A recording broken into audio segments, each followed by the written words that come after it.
கர்த்தருடைய பிள்ளையே, கண்ணீரை தொடச்சுக்கிடுங்க. உங்க வேதனைய நீங்க விட்டு வெளியில வாங்க.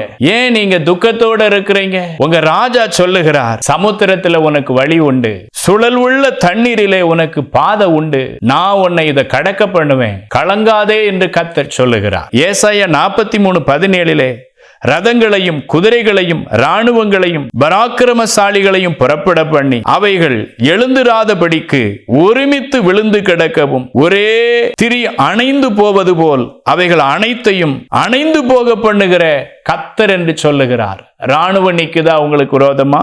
குதிரைகள் அணிவகுந்து பிரச்சனையா நிக்குதா? பராக்கிரமசாலிகள் நிக்கிறாங்களா? இல்ல பண பிரச்சனை நிக்குதா? படிப்புல ஏதோ ஒரு பிரச்சனையா? தொழில்கள்ல ஏதோ ஒரு பிரச்சனையா? குடும்பத்துல தீர்க்க முடியாத பிரச்சனையா? கவலைப்படாதீங்க.